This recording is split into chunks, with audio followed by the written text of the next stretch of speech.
Oi, gente, tudo bem? Eu não sei se eu comentei com vocês, mas eu estou fazendo uma pós na área de mentoria para professores, né? Então, como se tornar um mentor teacher, que significaria, assim, me tornar como se fosse um coach, né? Enfim, e tenho lido bastante, estudado bastante sobre isso e agora estou fazendo uns módulos no verão, né? E o assignment, a atividade de hoje era, depois de ter lido, né, os artigos e tal, desenhar então uma montanha russa do que o primeiro ano de um professor, de como é um primeiro ano de um professor, né? O primeiro ano dando aula. E já tem pesquisas sobre isso, né? Depois de ter lido os artigos e as pesquisas feitas, eles mostram, os dados mostram exatamente, talvez não seja a palavra, né? Mas como um professor se sente neste primeiro ano. Então, a atividade de hoje, nós teríamos que desenhar esse gráfico mostrando as fases desse professor no primeiro ano de profissão, né? E aqui a gente também teve uma reflexão de que não é só o professor que acabou de sair da graduação, mas aquele professor que está entrando naquela disciplina, naquela série, naquela escola. Todos esses são professores em seus primeiros anos, ainda que esses iniciantes sejam mais maduros do que outros. Enfim. E nós tivemos que desenhar, já falei algumas vezes isso, né? Nós temos que desenhar essa montanha russa, esse gráfico, como se fosse uma montanha russa do que o professor sente. Então, eles nos dão 6 fases e nós vamos adequando ao tempo, né? Ao ano letivo. Então, o que acontece? E o que é muito semelhante para todos os professores, né? Nós temos então a fase de antecipação, que são essas primeiras semanas de agosto, né, em que o professor está muito empolgado, cheio de planos, tentando planejar a sala de aula assim perfeita. Aí depois, os 3 primeiros meses, aqui a gente coloca como setembro até outubro, né? Entre setembro e outubro, existe uma fase de sobrevivência, então você já entendeu como aquela turma funciona e você só sobrevive, você está ocupado, planejando os próximos meses, as próximas semanas, lidando com comportamento e com constantes ajustes. E depois, que aqui também chega o inverno, então é tristeza, em novembro e dezembro você tem a fase da desilusão. O professor está quase em um burnout, cheio de dúvidas e se perguntando, né?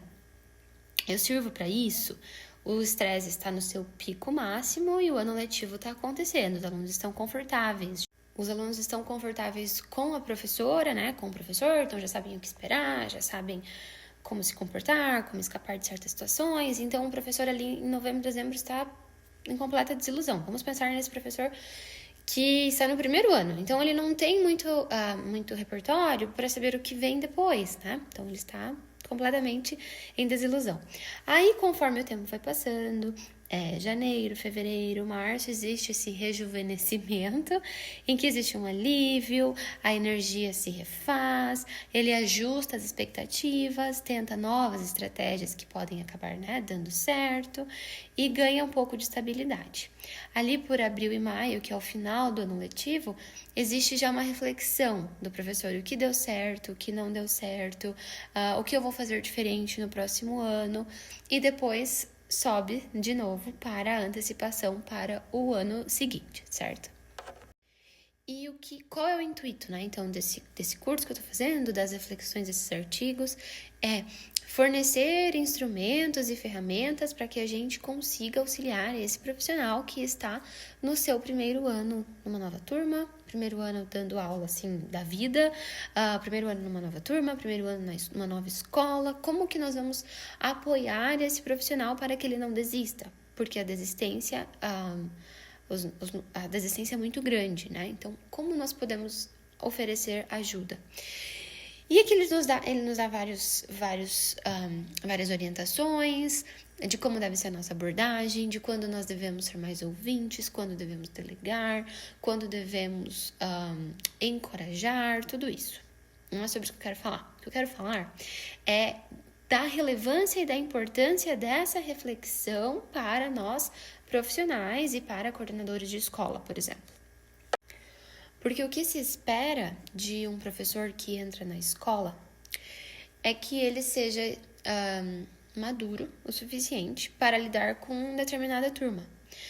Quanto de suporte, de apoio esse profissional recebe no Brasil, por exemplo, na escola em que você trabalha? Quanto que ele recebe?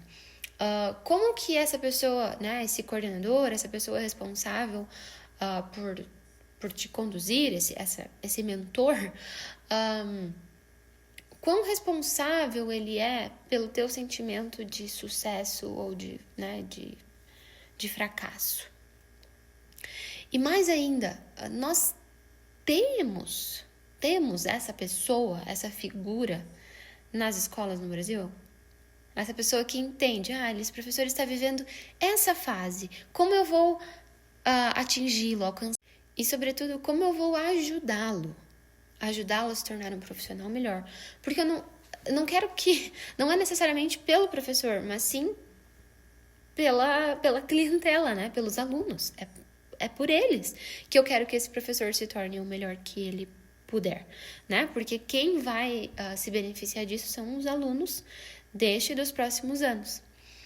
Então, eu fiquei muito reflexiva sobre a importância dessa comunidade que olha para o professor e consegue entendê-lo em sua montanha-russa de sentimentos neste primeiro ano, e eu consigo ver esse gráfico e pensar que eu me encaixo nele também, mesmo não estando no primeiro ano. Enfim, só uma reflexão aí para que a gente pense se nós estamos ou não recebendo essa ajuda. E se a gente não estiver recebendo esse apoio, né, esse feedback, então que a gente olhe para a nossa prática com um pouco mais de intencionalidade, um pouco mais de cuidado, mas também com um pouco mais de acolhimento, de entender que o ano letivo e os nossos anos de ensino, eles estão sim condicionados em uma montanha-russa, né, de fases diferentes. Nós estamos em fases diferentes da vida, da profissão. Então, que a gente se olhe com um pouco mais de acolhimento e também com intencionalidade. E eu acho que é isso. Para profissionais, assim, para coordenadores de escola, é importante entrar na sala do professor, encontrar o professor no momento em que ele está, entender se é o momento de você planejar com ele, de dizer o que ele tem que fazer, de ouvi-lo. Eu acho que falta muito isso, sabe?